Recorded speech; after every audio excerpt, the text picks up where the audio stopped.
Coucou mes amis et bienvenue. Et comme d'habitude, n'oublie pas de corriger mon français dans les commentaires, s'il te plaît. Le mont Everest est sans doute la montagne la plus célèbre du monde. Des milliers de personnes au fil des ans ont tenté de l'escalader.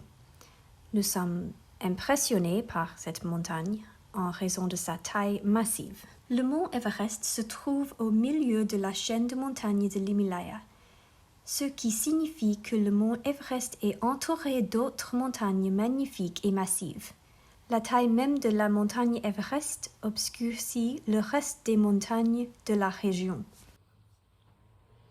En raison de l'ampleur de la mort de Christ sur la croix, nous ne remarquerons peut-être pas les autres événements miraculeux qui se déroulent lorsque Jésus a été pendu sur la croix.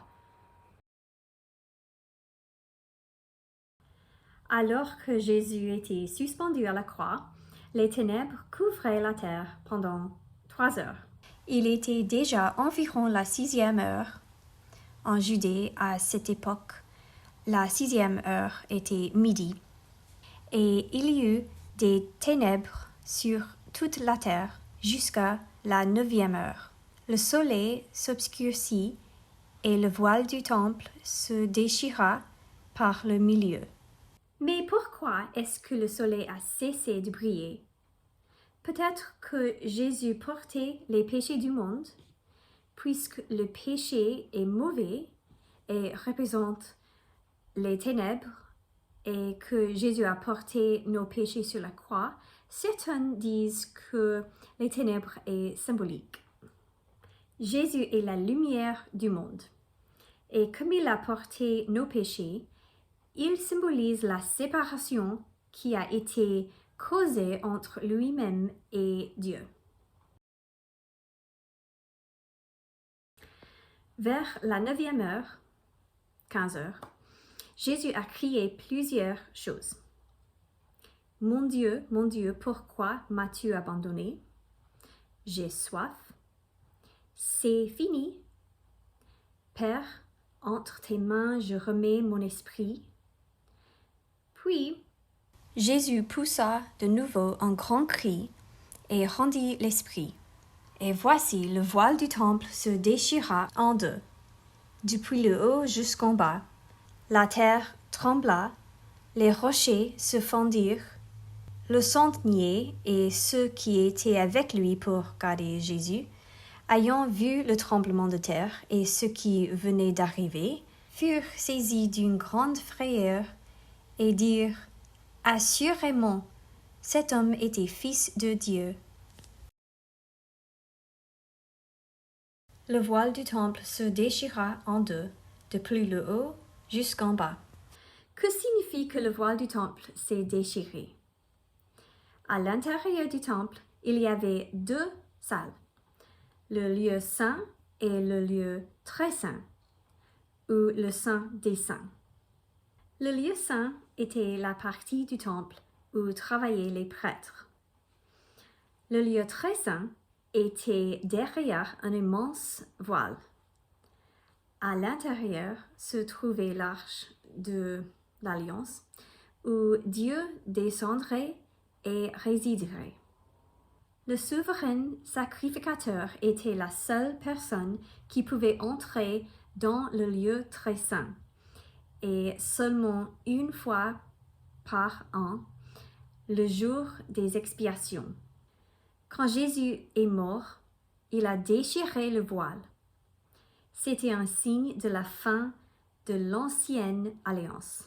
La déchirure du voile montre aussi que le chemin vers Dieu est ouvert à tous. Par le Christ, nous pouvons aller au Père. Au lieu de passer par un prêtre ou quelqu'un d'autre pour arriver à Dieu, nous pouvons aller directement à lui par Jésus-Christ. Jésus a déchiré le voile et nous pouvons tous accéder à Dieu. Ainsi, donc, frères, puisque nous avons, au moyen du sang de Jésus, une libre entrée dans le sanctuaire par la route nouvelle et vivante qu'il a inaugurée pour nous au travers du voile, c'est-à-dire de sa chair. Et puisque nous avons un souverain sacrificateur établi sur la maison de Dieu, approchons-nous avec un cœur sincère, dans la plénitude de la foi, les cœurs purifiés d'une mauvaise conscience et le corps lavé d'une eau pure. Celui-ci est si bizarre. Après le tremblement de terre et la déchirure du voile, les sépulcres s'ouvrirent et plusieurs corps des saints qui étaient morts ressuscitèrent. Étant sortis des sépulcres après la résurrection de Jésus, ils entrèrent dans la ville sainte et apparurent à un grand nombre de personnes. Quand Jésus est mort, le tremblement de terre a ouvert les tombes et les corps des saints morts ont été ressuscités. Les saints sont finalement apparus aux habitants de Jérusalem. C'est un bon rappel pour les chrétiens. Parce que Jésus est ressuscité et a vaincu la mort, nous le pouvons aussi. Nous ferons tous face à la mort à un moment donné, mais nous serons ressuscités lorsque Jésus reviendra.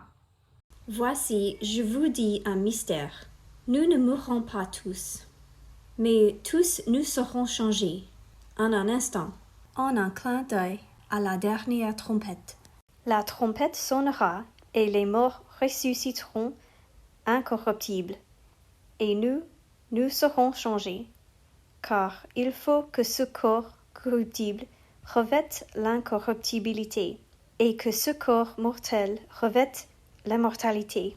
Lorsque ce corps corruptible aura revêtu l'incorruptibilité, et que ce corps mortel aura revêtu l'immortalité, alors s'accomplira la parole qui est écrite: la mort a été engloutée dans la victoire. Ô mort, où est ta victoire? Ô mort, où est ton aiguillon? L'aiguillon de la mort, c'est le péché, et la puissance du péché, c'est la loi. Mais grâce soit rendue à Dieu, qui nous donne la victoire par notre Seigneur Jésus-Christ.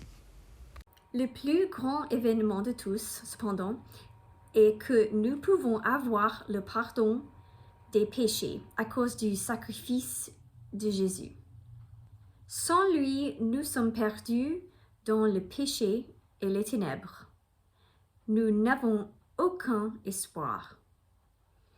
Avec lui, nous sommes trouvés. Nous avons de la lumière. Nous avons de l'espoir.